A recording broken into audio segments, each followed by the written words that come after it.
இப்போ உங்களுக்கு மலச்சிக்கல் இருந்தது அப்படின்னா அதை எப்படி சரி பண்ணுறது அப்படின்னா, அதுக்கு இந்த கடுக்கா பொடி போடுறது, நிலாவரை சூரணம் சாப்பிட்றது, இந்த மாதிரிலாம் சாப்பிடாதீங்க. ஏதாவது உணவை சாப்பிட்டு அதை சரி பண்ணணும். எந்த உணவை சாப்பிட்டா உங்களுக்கு மலச்சிக்கல் சரியாகும் அப்படின்னு நீங்கள் தெரிஞ்சுக்கணும். மருந்து சாப்பிட்டு என்றைக்குமே மலச்சிக்கலை சரி பண்ணாதீங்க. எந்த உணவு சாப்பிட்டா நல்ல மலம் வெளியேறும் அந்த உணவுகளை கண்டுபிடிங்க. உணவு மூலமாக அதான் உணவே மருந்துங்கிறது. அதுதான். ஏன்னா உணவுலே தீர்வு இருக்கும்போது நீ எதுக்கு மருந்து தேடி போகிற? இப்போ நிலாவர சூரணம் சாப்பிட்ற அல்லது கடுக்கா சூரணம் சாப்பிட்றன்னா, கடுக்கா சூரணங்கிறது இனிப்பாக இருக்குமா? ஒன்றும் அப்படி கிடையாது. சுவையாக இருக்குமா? அப்படி கிடையாது. கசப்பாக இருக்கும். விரும்பத்தகாத சுவை தான் அது. அப்போ அதை போய் நீ சாப்பிட்டா தான் எனக்கு மலம் வெளியே போகும் அப்படின்னா மன அழுத்தத்தை தான் ஏற்படுத்தும். இந்த பொடி இல்லைன்னா அவ்வளோதான், எனக்கு மலச்சிக்கல் வந்துடும் அப்படின்னு நீங்கள் நினைக்க ஆரம்பிச்சிருவீங்க. அப்போ மலச்சிக்கல் உங்களுக்கு ஏற்பட்டதுக்கு காரணம் என்னென்னா, எந்த உணவை சாப்பிட்டா மலம் வெளியே போகும் அப்படிங்கிற தேடல் உங்ககிட்ட இல்லை. ஏன்னா உணவுலே தீர்வு இருக்குது. நல்ல திராட்சை பழம், சின்ன வெங்காயம் சாப்பிட்டீங்கன்னு வைங்க, 4 சின்ன வெங்காயம் 1/4 கிலோ திராட்சை பழம் சாப்பிட்டிங்கன்னா மலச்சிக்கல் இருக்காது. அதுபோல் சாத்துக்குடி ஆரஞ்சு சாப்பிட்டிங்கன்னா மலச்சிக்கல் இருக்காது. சாத்துக்குடி ஆரஞ்சு பழம் டெய்லி 2 சாப்பிட்டிங்கன்னா மலச்சிக்கல் இருக்காது. ஒரு நாளைக்கு உங்களுக்கு டெய்லி பன்னீர் திராட்சை கிடைக்குமான்னு சொல்ல முடியாது. பன்னீர் திராட்சையும் சின்ன வெங்காயமும் டெய்லி கிடைக்காது. ஒரு நாளைக்கு என்ன பண்ணுங்கள், சாத்துக்குடி ஆரஞ்சு 2 பழம் சாப்பிடுங்க. ஒரு நாளைக்கு என்ன பண்ணுங்கள், பப்பாளி பழம் சாப்பிடுங்க. ஒரு நாளைக்கு கொய்யாப்பழம் சாப்பிடுங்க. ஒரு நாளைக்கு அன்னாசி பழம் சாப்பிடுங்க. இப்படி அதுபோல் ஒரு நாள் இந்த மாதிரி முள்ளங்கி அது கூட மலச்சிக்கலுக்கு தீர்வு தரும். இப்படி உணவுலே நிறைய இருக்குது, இன்னும் நிறைய இருக்குது. நாம் தான் போய் கண்டுபிடிக்கணும். அது இல்லாமல் உணவை பற்றி எந்த அறிவு, அதாவது உணவுனாலே எந்த உணவு சாப்பிட்டா மலச்சிக்கலுக்கு சரியாகும் அப்படின்னு தெரியாமல் உடனே ஒரு கடுக்காப்பொடி 1 ஸ்பூன் அள்ளி வாயில் போட்டுறது, நைட்டு போட்டு தண்ணி குடிச்சிட வேண்டியது. அல்லது நிலாவர சூரணம் வாயில் 1 ஸ்பூன் போட்டு தண்ணி குடிச்சிட வேண்டியது. அப்போ உணவை பற்றின அறிவே இல்லை. அவங்க மலச்சிக்கல் போகணுன்னா அதுக்கு பொடி தேவை, மருந்து தேவைன்னு நினச்சிட்டு இருப்பாங்க. மருந்து சாப்பிட்டா தான் மலச்சிக்கல்லேருந்து விடுபட முடியும் அப்படின்னு அவங்க நினச்சிட்ருப்பாங்க. அவங்க அறியாமை காரணம் மருந்து சாப்பிட்றது தான். மருந்து சாப்பிட்றது முதல்ல நிறுத்துங்க. உணவுலே நிறைய இருக்குது. உணவு மூலமாக தீர்வு தர்றது தான் நமக்கு மகிழ்ச்சியை தரும்.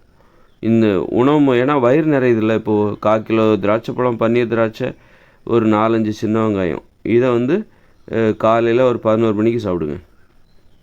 சாப்பிட்டிங்கன்னா அதில் ஒரு வயிறு நிறையும், சந்தோஷமாக இருக்கும், மலச்சிக்கலும் இருக்காது. ஆனால் அதே நேரத்தில் 1 ஸ்பூன் கடுக்கா பொடி போட்டு வாயில் போட்டு தண்ணியை குடிக்கிறீங்கன்னு வைங்களேன், அது உங்களுக்கு மன அழுத்தத்தை ஏற்படுத்தும். இன்னும் சிலர் திரிபலாதி சூரணம் சாப்பிடுவாங்க, நைட்டு சாப்பிடுவாங்க. கடைசியில் என்ன ஆகும் அப்படின்னா, திரிபலாதி சூரணம்லாம் தொடர்ந்து சாப்பிட்டா அவங்களுக்கு தூக்கம்லாம் வராது. உடம்பு ஏன்னா ரொம்ப குளிர்ச்சி அடைஞ்சிரும், உடம்பு ரொம்ப குளிர்ச்சி அடைஞ்சிரும், சைனஸ் வந்துடும், சளி பிரச்சனை வந்துடும், அப்புறம் தூக்கம் வராது. அதை சாப்பிட்டா தான் உங்களுக்கு மலங்கழியும், அந்த மாதிரி அடிமைத்தனம் வந்துடும். அது என்னையும் மருந்தை நம்பாதீங்க. மருந்தின் மூலமாக எந்த தீர்வையும் எதிர்பார்க்காது. ஒரு நோய் இருக்கா, உணவை சரி பண்ணாலே, சரியான உணவுகளை சாப்பிட்டாலே நோய் குணமாயிடும் அப்படிங்கிற ஒரு உண்மையை உங்களை தெரிஞ்சுக்கோங்க. அப்படி ஒரு உண்மை இருக்குது. உணவு மூலமாகவே நம்ம தப்பான உணவுகளை சாப்பிட்டனால தான் நமக்கு நோயே வந்துச்சு. சாப்பிடக்கூடாது மனித உணவுகளை சாப்பிடாம, மனிதர்கள் சாப்பிடக்கூடாத மாமிசம், மீன், முட்டை, தயிர், மோர், வெண்ணெய், அரிசி, கேழ்வரை, கோதுமையினால் செய்யப்பட்ட இட்லி, பூரி, பொங்கல், தோசை, இதெல்லாம் சாப்பிட்டதுனால தான் நோய் வந்தது. மனிதர்கள் சாப்பிட வேண்டிய உணவுகள் காய்கறிகள், பழங்கள், கீரைகள், கிழங்குகள், பயிர் வகைகள், பருப்புகள், கடலைகள், காளான், இதுதான் மனித உணவு. தேன் கூட மனித உணவு கிடையாது, தேனீக்களுக்கான உணவு. பால்லாம் மனித உணவு கிடையாது. தயிர், மோர், பால் இதெல்லாம் மனித உணவு கிடையாது. அதை சாப்பிட்டிங்கன்னா மலச்சிக்கல் வரும். இப்படி தப்பாக எப்படி பெட்ரோல் வண்டியில் நீங்கள் டீசல் போட்டால் வண்டி ஓடாதோ அதுபோல் தான். டீசல் வண்டியில் டீசல் தான் போடணும், பெட்ரோல் போடக்கூடாது. மண்ணெண்ணெய் போட்டிங்கன்னா என்ன ஆகும்? டீசல் வண்டியில் இன்ஜின் சீஸ் ஆகிடும், இன்ஜின் போயிடும். அதுபோல் தான் மனிதர்கள் என்ன சாப்பிடணுமோ, மாடு புல்லை தான் திங்கணும், அது மாமிசத்தை திங்கக்கூடாது. தின்னா அந்த மாடோட உடம்புல நோய் வந்துடும். சிங்கம் மாமிசத்தை தான் சாப்பிடணும், அப்போ தான் அந்த உடம்பு நல்லாயிருக்கும். இந்த மாதிரி சரியான உணவுகளை சாப்பிட்ருந்தாலே நமக்கு நோய் வந்திருக்காது.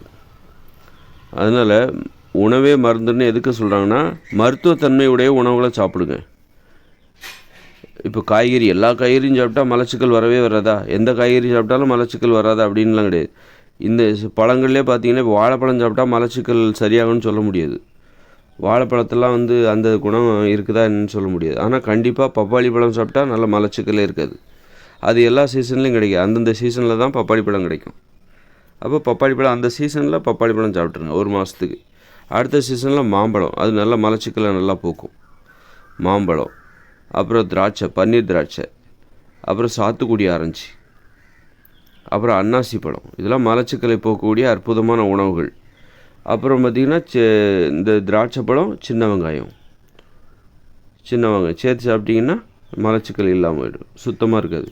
இந்த மாதிரி உணவுலேயே தீர்வு இருக்குது. வயிறும் நிறையும், மன அழுத்தம் இருக்காது, மகிழ்ச்சியாக இருக்கும். நீங்கள் மலச்சிக்கலை போக்கணும்னு சொல்லி காக்கில் திராட்சை பழம் 4 சின்ன வெங்காயத்தை சாப்பிடும்போது உங்களுக்கு மனசு மகிழ்ச்சியாக இருக்கும். நல்லா தூக்கம் வரும், அற்புதமான தூக்கம் வருங்க. அதனால் எப்போவுமே உணவு மூலமாக தீர்வை தேடுங்க. என்றைக்குமே மருந்தை சாப்பிடாதீங்க. அது உங்களுக்கு எது நல்ல உணவு கெட்ட உணவு என்கிற அறிவே இல்லாமல், ஒரு உணவு சார்ந்த தேடல் இல்லாமல் போயிடும். உணவை எப்படி தேடணுங்கிற அறிவே ஒருத்தருக்கு இல்லாமல் போயிடும். உணவை எப்படி தேடணுன்னா, இப்போ உங்கள் உடம்புல மலச்சிக்கல் இருக்கா, அப்போ நீங்கள் தேடுகிற உணவு மலச்சிக்கலிலிருந்து விடுபடுகிற உணவுகளாக இருக்க வேண்டும். மலச்சிக்கலிலிருந்து விடுதலை தரக்கூடிய உணவுகளாக இருக்கணும். ஆனால் அப்படி எதுவுமே நீங்கள் வயிறு நிறைஞ்சா போதும்னு சாப்பிட்றீங்க. காரணம், மலச்சிக்கலிலிருந்து போக்குவதற்காக, மலச்சிக்கலை சரி செய்வதற்காக நீங்கள் என்ன பண்ணுறீங்க, மாத்திரையை சாப்பிட்றீங்க, மருந்துகளை சாப்பிட்றீங்க. மருந்து மீது தான் நம்பிக்கை வைக்கிறீங்களே தவிர உணவு மீது உங்களுக்கு நம்பிக்கை இல்லை. அதனால தான் நீங்கள் சாப்பிடுகிற எந்த உணவும் உங்களுக்கு மலச்சிக்கலிலிருந்து விடுதலை தருவதில்லை. ஏனென்றால் நீங்கள் மலச்சிக்கலிலிருந்து உங்களை மீட்டெடுக்க நீங்கள் நம்புவது மருந்தை தான். தினசரி சாப்பிட்டா தான் உங்களுக்கு மலச்சிக்கல் இல்லாமல் போகும். மருந்து மீது தான் நம்பிக்கை வைக்கிறீர்கள். அதனால் எந்த உணவு சாப்பிட்டா மலச்சிக்கல் சரியாகும் அப்படிங்கிற அறிவு உங்களுக்கு சுத்தமாக இல்லை. காரணம், மருந்தின் மீது நம்பிக்கை வைக்காதீங்க. எந்த உயிரினம் மருந்து சாப்பிட்டுட்டு இருக்குது? எந்த உயிரினம் வந்து நிலாவர சூரணம் மருந்து அரைச்சிக்கிட்டு சாப்பிட்டுட்டு இருக்குது? அது உணவை தான் சாப்பிடுது. எல்லா உயிரினமும் உணவை தான் சாப்பிடுது. உணவு மூலமாக தான் அதுக்கு தீர்வு. எந்த உயிரினத்துக்காக மலச்சிக்கல் இருக்கா? கிடையாது. எல்லா உயிரினமும் ஒழுங்காக போயிட்டு தான் இருக்குது. காரணம், அவைகள் சாப்பிடுகிற உணவே அவைகளுக்கான தீர்வை தந்து விடுகிறது. மருத்துவத்தன்மையுடைய உணவுகளை சாப்பிடுகிறது. மருந்தை மட்டும் தனியாக சாப்பிட்றதுக்கு பதிலாக மருத்துவத்தன்மை நிறைந்த உணவுகளை போய் சாப்பிடணும்.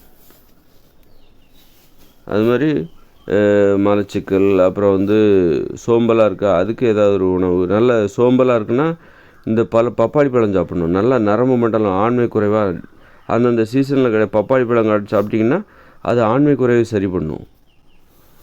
நரம்பு தளர்ச்சியை போக்கக்கூடியது பப்பாளி பழம். இப்படி நிறைய இருக்குது, நம்ம போய் தேடணும். ஒவ்வொருத்தரும் அவங்கவுங்க முயற்சியை செஞ்சு கண்டுபிடிச்சி இந்த உணவை சாப்பிடு, அந்த உணவை சாப்பிடு. இந்த மணத்தக்காளி கீரை அது வந்து உணவு தான், அது மருந்து கிடையாது. அது சாப்பிட்டா கொஞ்சம் வயிறு நிறையும். அது சாப்பிடும்போது உனக்கு வயிற்றில் இருக்கிற புண்ணு எல்லாமே சரியாயிடும். தேங்காய் சாப்பிடுங்க, அல்சர் சரியாயிடும். அப்போ அல்சர் சரியாகிறதுக்கு நீ மருந்து சாப்பிட வேண்டிய அவசியம் இல்லை. மருந்து சாப்பிட்டா மன அழுத்தம் தான் அதிகமாகும். அதுக்கு பதிலாக நீ என்ன பண்ணணும், அல்சர் சரி பண்ணணும், வயிற்று புண்ணை சரி பண்ணணும், குடல் புண்ணை சரி பண்ணணுன்னா நல்ல தேங்காய் அப்புறம் பழம், இந்த ரெண்டையும் சாப்பிடுங்க. உங்களுக்கு வந்து வயிற்று புண் சரியாயிடும். இப்படி உணவு மூலமாக தீர்வை தேடுங்க. மருத்துவத்தன்மையுடைய உணவில் வந்து மருத்துவத்தன்மை இருக்கணும். மருத்துவத்தன்மை இல்லாத உணவுகளை சாப்பிடாதீங்க. நோய்களை தருகிற உணவுகளை சாப்பிடாதீங்க. மருத்துவத்தன்மை உடைய உணவுகளை சாப்பிடுங்க. மருந்துகளை மட்டுமே தனியாக சாப்பிடாதீங்க. மருத்துவத்தன்மை உள்ள உணவுகளை சாப்பிடுங்க. அப்போ மனசு மகிழ்ச்சியாக இருக்கும். தேங்காய் சாப்பிட்டிங்கன்னா ஒருவேளை வயிறு நிறையும். ஒரு பாதி தேங்காய் சாப்பிட்றீங்க, 2 வாழைப்பழம் சாப்பிட்றீங்க, வாழைப்பழத்தை ஒரு கடி, தேங்காய் ஒரு கடி, ரெண்டையும் சேர்த்து சாப்பிடுங்க, வித்தியாசம் சூப்பராக இருக்கும். அப்போ வயிறு நிறையும். வயிற்றில் குடலில் இறப்பையில் புண்ணு இருந்தால் சரியாயிடும், வாயில் புண்ணு இருந்தால் சரியாயிடும். இந்த மாதிரி உணவு மூலமாக தீர்வை தேடுங்க. அதுதான் நிரந்தரமானது, நிலையானது. மருந்து சாப்பிட்டா தான் எனக்கு சரியாகும், மருந்து சாப்பிட்டா தான் எனக்கு வயிறு எரிச்சல் சரியாகும், மருந்து சாப்பிட்டா தான் எனக்கு மலம் ஒழுங்காக போகும் அப்படின்னா நம்ம சோர்ந்து போயிடுவோம். என்றைக்காவது ஒரு நாள் இந்த மருந்துலேருந்து விடுதலை கிடைக்காதா அப்படின்னு சொல்லிட்டு நம்ம மருந்து சாப்பிட்டு வாழ்க்கை சோர்ந்துருவோம். எங்கே பார்த்தாலும் மருந்தை தூக்கிட்டே போகணும். மருந்து இல்லைன்னா அவ்வளோதான், என்னால் முடியாது. அதனால் மருந்துக்கு அடிமையாயிட்டாங்க மக்கள். அதனால் மருந்தை சாப்பிடக்கூடாதுன்னு சொல்லலை நான். மருத்துவத்தன்மை உடைய உணவுகளை சாப்பிடுங்கள். மருத்துவத்தன்மை இல்லாமல் வெறும் மருந்தை மட்டுமே தனியாக சாப்பிடாதீங்க. மருத்துவத்தன்மை உடைய உணவுகளை சாப்பிடுங்க. அதுதான் இப்போ வந்து டெய்லி நமக்கு உணவு தேவை. அதுக்காக டெய்லி மாத்திரையை அதை கொடுத்தா நீங்கள் சாப்பிடுவீங்களா? டெய்லி நம்ம உணவு தேவை, உணவுலேருந்து ஆற்றல் தேவை. அதுக்காக என்ன பண்ணுறாங்க, இந்த மாத்திரையை சாப்பிடுங்க. காலையில் ஒரு மாத்திரை, மத்தியானம் ஒரு மாத்திரை, சாயந்தரம் ஒரு மாத்திரை. இந்த மாத்திரையை சாப்பிட்டிங்கன்னா உங்களுக்கு நல்ல ஆற்றல் கிடைக்கும், நல்ல எனர்ஜி கிடைக்கும், நல்லா உழைக்கலாம், கஷ்டப்பட்டு உழைக்கலாம், வேறு சாப்பாடே நீங்கள் சாப்பிட தேவையில்ல அப்படின்னு சொன்னால் நீங்கள் ஏற்றுப்பீங்களா மாட்டிங்களா? ஏற்றுக்க மாட்டீங்க. ஏன்னா அந்த மாத்திரை சாப்பிட்றதுல என்ன சந்தோஷம் இருக்குது?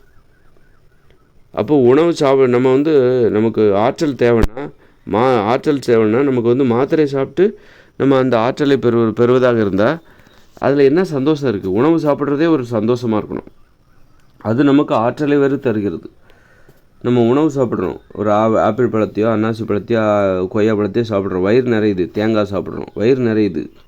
பப்பாளி பழம் சாப்பிட்றோம், வயிறு நிறையுது. ஆற்றலை தருகிறது. சந்தோஷமாக சாப்பிட்றோம், உணவை சாப்பிடும்போது சந்தோஷமாக சாப்பிட்றோம், அது நமக்கு ஆற்றலை வேறு தருகிறது.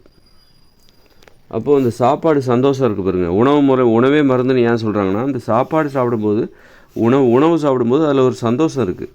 ஆனால் நீங்கள் வெறுமனே மருந்தை மட்டுமே சாப்பிட்டீங்கன்னா உங்களுக்கு வந்து சந்தோஷம் கிடையாது. அது ஒரு கடமையாக செய்கிறீங்க, சும்மா கடமையாக செஞ்சிட்ருக்கீங்க.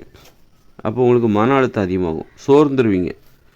அந்த மருந்துக்கு அடிமையாகி கடைசியில் சோர்ந்து போயிடுவீங்க.